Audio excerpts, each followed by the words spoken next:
अस्सलाम वालेकुम फ्रेंड्स, आप देख रहे हैं हमारा यूट्यूब चैनल अलमका टेक एंड बिजनेस हब। दुनिया भर से हमारे तमाम व्यूवर्स को मिडनाइट मार्केट अपडेट में बहुत बहुत वार्म वेलकम। तो दोस्तों, काफ़ी दिनों से सभी व्यूवर्स को इंतज़ार था कि कोई बड़ी स्पीच, वो भी ट्रंप के हवाले से देखने को मिले, ताकि मार्केट को किसी डायरेक्शन का फाइनल वे मिल सके।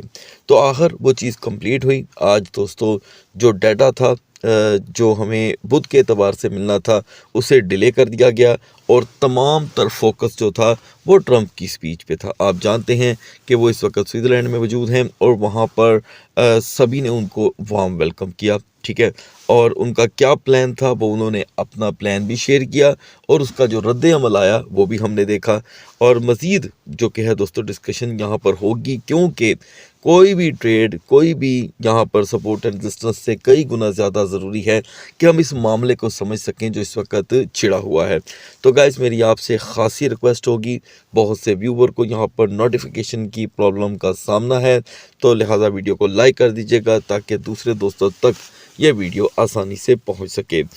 तो दोस्तों, यहाँ पर बात हो रही है इमीडिएट निगोशिएशन की, यानी कि जो ग्रीनलैंड को लेकर मसाइल हमें बार बार देखने को सुनने को मिल रहे थे, उसे फ़िलहाल यहाँ पर एक पॉज लगता हुआ दिखाई दे रहा है, ऐसा मुझे लग रहा है। क्योंकि जब प्रेसिडेंट ट्रंप यहाँ पर सबके सामने आए स्पीच करने के लिए, तो उन्होंने अपना स्टांस क्लियर कट बता दिया कि जी वो कभी भी ताकत का इस्तेमाल नहीं करेंगे, which is very very good.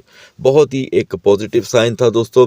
जैसे ही उन्होंने कहा कि मैं ताकत का इस्तेमाल नहीं करूंगा, क्योंकि स्पीच तो दोस्तों बहुत लंबी थी, 1 घंटे से ज़्यादा लंबी थी, और फिर उसका एक दूसरा सेशन भी स्टार्ट हुआ तकरीबन 1 घंटा पहले। मैं आपको यहाँ पर बता रहा हूँ खुलासा, लुब्बे लुबाब, यानी कि मॉरल ऑफ द स्टोरी।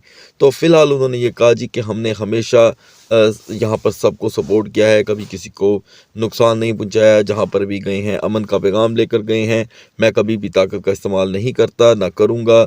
हम चाहते हैं कि सारी चीज़ें जो हैं, जो लोगों को कंफ्यूज कर रही हैं, उन्हें आसान कर दिया जाए। Trump wide ranging speech in which is regularly seem to the confuse Greenland with the Iceland lasted more than an hour here's a recap, यानी कि उन्होंने 1 घंटे से ज़्यादा इसके ऊपर दोस्तों उन्होंने बात की। फ़िलहाल जो फाइनलाइज अभी तक मुझे होता दिखाई दे रहा है अभी तक, वो ये है दोस्तों कि ट्रंप यहाँ पर 10% टैरिफ को कंटिन्यू करेंगे, और 1 जून 2026 से क्या टैरिफ होगा इन ममालिक के ऊपर, जिनका मैं पहले भी जिक्र कर चुका हूँ, जो यूरोप में आते हैं, 8 कंट्री हैं वो दोस्तों, तो वो वक्त ही बताएगा। फिलहाल उस पर जिक्र 25% का हो चुका है पहले से ही। As Trump arrived, UK prime minister Keir Starmer told PMs in London he would not yield to pressure from the US president on Greenland. उनका कहना था यूके के दोस्तों प्रेसिडेंट का कि हम यहाँ पर, प्राइम मिनिस्टर का, कि हम यहाँ पर किसी चीज़ का भी प्रेशर लेने बैठे नहीं हुए। उसके बाद दोस्तों ये बात छिड़ गई कि हमने फ़लानी जगह पे इतना पैसा लगाया, हमने फ़लानी जगह पे इतना पैसा लगाया, फ़लानी यानी कि तरजीहात को हमने अपने आगे रखा, किसी ने नहीं रखा। तो जैसे ही इनका सेशन ओवर हुआ, यूके के प्राइम मिनिस्टर ने भी अपनी स्पीच स्टार्ट की, जो इनकी जो कही हुई बातें थी उनके बिल्कुल उलट थी, ठीक है।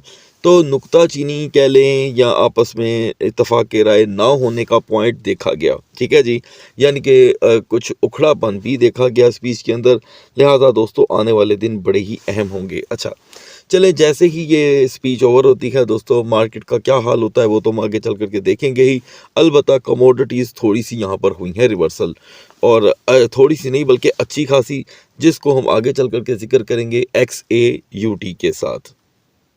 क्योंकि दोस्तों चचा ने यहाँ पर कहा है कि वो ताकत का इस्तेमाल नहीं करेंगे, तो ये उसी तरह ही हो गया जिस तरह मैंने आपको सुबह भी बताया था कि अक्सर ये किसी पॉइंट पे लाने के लिए ऐसी बात जो है वो कर जाते हैं। खैर, आने वाले जो ये कारोबारी 2 दिन 3 दिन बाकी हैं, ये बड़े ही अहम होंगे दोस्तों। और अभी हम कैपिटलाइजेशन को देखें तो ये तकरीबन लो ही दिखाई दे रही है, और BTC डोमिनेंस में भी यहाँ पर 0.10% की कमी हुई है। अगर हम किसी को भी यहाँ पर पंप होता देख रहे हैं तो दोस्तों वो फंडामेंटल स्ट्रॉन्ग नहीं है। तो मैं समझता हूँ कि फंडामेंटल्स का इस मार्केट में और इन हालात में बड़ा किरदार रहेगा। तो गाइस, मैं चाहता हूँ कि हम BTC और इथेरियम को लास्ट में डिस्कस करें, और जो बहुत ज़रूरी कॉइन्स हैं मैं उनका तजज़िया आपके साथ यहाँ पर शेयर करूँगा। तो आगाज़ करना चाहूँगा दोस्तों मैं BNB से। आज की हमारी BNB की सपोर्ट दोस्तों 855 की थी। BNB अभी भी 864 से बाउंस लेकर 893 का हाई दे चुका है। तो मैं समझता हूँ कि आज का जो वॉलेटिलिटी लेवल था वो अभी भी BNB को 855 की सपोर्ट की तरफ राग़िब करता है, और रेजिस्टेंस जो कि इस वक्त बन के सामने आ रही है बार बार वो 890 से 885 ही है। XRP में दोस्तों काफ़ी ज़्यादा वॉलेटिलिटी रही, लेकिन XRP ज़्यादा डाउन नहीं गया। अच्छी बात ये थी कि XRP ने आज 1.96 तक की रेजिस्टेंस अपनाई। ये नाकाफ़ी है इसकी नेक्स्ट मूव के लिए, लेकिन फिर भी अगर हम किसी भी एक सेशन में 1.95 को कंटिन्यू कर जाते हैं या 12 घंटे निकाल जाते हैं तो XRP जल्द रिकवर कर सकता है। सोलाना की दोस्तों हमारी आज की सपोर्ट 120 ही है, 120 ही थी, लिहाजा ये 125 से बाउंस करके 131 का हाई देकर फिर से रिवर्सल हो रहा है। तो यहाँ पर सोलाना को अभी भी टू वे सपोर्ट में तकसीम किया जा सकता है, यानी कि 120 से लेके 125 इसकी सपोर्ट कंसीडर की जाएगी। और सेफ जोन दोस्तों इसकी 132.50 है, जो इस मार्केट में तो काफ़ी मुश्किल है। अब आते हैं दोस्तों डोज कॉइन पे। डोज जो ऑलरेडी मॉर्निंग में 0.1240 पे था, आपको अपडेट किया गया था कि अगर हम इसे कंटिन्यू ना कर सके तो हम 0.10 का लो देखेंगे। तो हम 0.1218 का लो देख चुके हैं, और अब यहाँ पे डोज थोड़ी बहुत स्ट्रगल कर रहा है। मैं समझता हूँ कि डोज की यहाँ पर मज़ीद रिवर्सल जो हमें देखने को मिल सकता है वो है 0.1205 तक का। अब आते हैं ADA की तरफ। दोस्तों ADA फंडामेंटल स्ट्रॉन्ग टोकन है, इसलिए मैं यहाँ पर इसको इमीडिएटली डिस्कस कर रहा हूँ। 0.3570 पे हम सुबह थे, आपको अपडेट किया गया था कि हमें हर सूरत इसे कंटिन्यू करना होगा, ना कर पाने की शक्ल में हम 0.3540 का लो देखेंगे। तो गाइस 0.3505 तक का हमने लो देखा, ये काफ़ी बड़ा लो था। अब जाके इसकी मार्केट 3637 का हाई लगाकर टूट रही है। तो यहाँ पर इसकी जो फ्रेश सपोर्ट है दोस्तों वो 0.3510 की है, यानी कि मॉर्निंग सेशन में अगर हम इसे कंटिन्यू नहीं करते तो 0.3470 एक नॉर्मल बिहेवियर रहेगा। इसके साथ दोस्तों BCH की आज की रेजिस्टेंस थी 590। BCH ने इसे ब्रेक कर दिया, और आपको बताया गया था कि BCH ब्रेक होते ही 590 से हमें 585 का एक नॉर्मल लो देखा। तो हमने जो यहाँ पे लो देखा है दोस्तों वो 570 का है, यानी कि हमारे बताए हुए लो से भी बड़ा लो। तो अभी BCH में रिवर्सल की एनर्जी बिल्कुल मौजूद है, यानी कि हम अगर 580.50 से अपने दिन का आगाज़ करते हैं तो BCH फिर से 588 तक की रेजिस्टेंस जनरेट कर लेगा। और फर्दर डिटेल में अभी हम जिनको भी यहाँ पर इग्नोर कर रहे हैं दोस्तों ज़हन में रखिएगा, मॉर्निंग से उसका स्टार्ट करेंगे, क्योंकि पोलकाडॉट हो, यूनिस्वैप हो, इनमें कोई चेंज नहीं आ रहा। तो यहाँ पर जो ज़रूरी है उसे मैं ऐड कर लेता हूँ। ज़रूरी है दोस्तों कि यहाँ पर BGP 3.60 को जो कि है ट्रिगर कर क्या है, ठीक है जी। और 3.60 के बाद BGP का यहाँ पे जो हाई है दोस्तों वो 3.6566 का ही है। तो मैं समझता हूँ 3.65 से 3.68 तक की एक रेजिस्टेंस इसमें रहेगी ही रहेगी। अब आते हैं दोस्तों टाओ कॉइन की तरफ। टाओ ने यहाँ पे दोस्तों फाइनली एक और बड़ा लो दिया है। कल 224 का था, आज 228 का। तो अब की बार अगर हम 230 को ब्रेक करते हैं दोस्तों तो हम नॉर्मली 225 तक का मजीद लो देख सकते हैं, और रेजिस्टेंस 232.80 की चाहिए। 232.80 से दिन का आगाज़ टाओ को 237 की रेजिस्टेंस प्रोवाइड कर सकता है। अब आते हैं दोस्तों XAUT पे। मैं आपको बता दूं दोस्तों कि XAUT का यानी कि कई पेयर्स मार्केट में मौजूद हैं, XAUT भी, ठीक है जी, XAU भी, यानी कि XAU ओवर USD ये भी इक्वल जो कि है प्राइस पे मार्केट में मूव करता है बिटगेट एक्सचेंज पे। तो दोस्तों हम यहाँ पर देख रहे हैं कि XAUT हो या XAU, दोनों ने यहाँ पे जो परफॉर्मेंस दी है वो बड़ी इंटरेस्टिंग रही, क्योंकि जो आज की हमारी सपोर्ट थी उसके ऊपर हमारी बहुत तवज्जो थी, ठीक है, यानी कि 4850 आपको बताया गया था कि जब भी 4850 ब्रेक होगा हम 4825 का लो देखेंगे।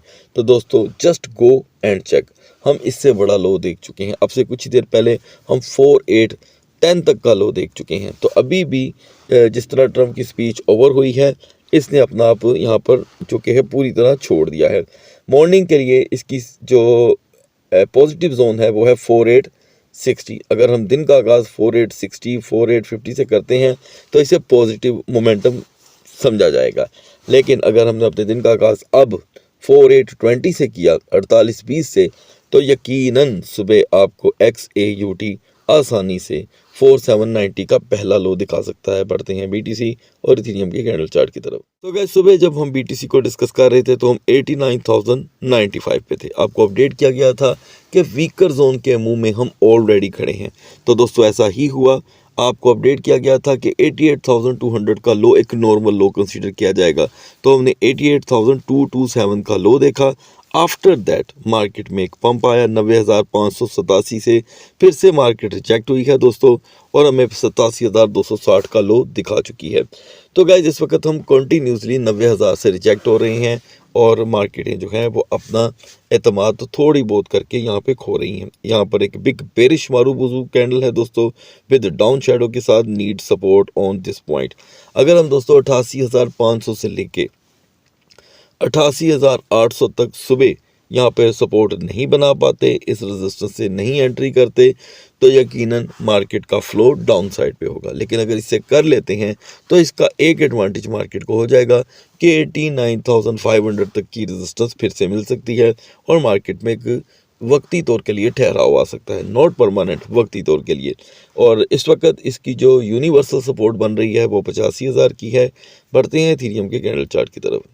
तो गाइस इथेरियम जो सुबह 2962 पे था, ठीक है, आपको अपडेट किया गया था कि यहाँ पर 2950 इसके लिए एक ब्रेकिंग जोन बनेगी। सर यहाँ पे मैं कहूँगा आपको दोस्तों कि जस्ट गो एंड चेक। हमने लो देखा 2905 का, ठीक है, तो यानी कि सेकंड ट्रेडिंग सेशन से पहले पहले हम 2905 को देख चुके थे और हाई रहा 3026 का।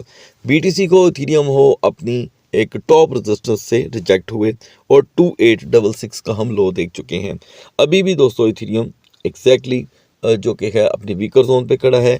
इसी से दिन का आगाज़ इथेरियम को फिर से 2870 तक लेकर के जाता है और पॉजिटिव जोन यहाँ पे कुछ भी यहाँ शो नहीं कर रही, यानी कि 2955 से दिन का आगाज़ जा कर के फिर इथेरियम को कुछ पॉजिटिव साइड पे लेकर के जा सकता है, जस्ट लाइक 2980। हेल्पफुल में यहाँ पर हमारे लिए है दोस्तों टाओ, जी कैश और उसके साथ BGP। सुबह तक अल्लाह हाफिज़।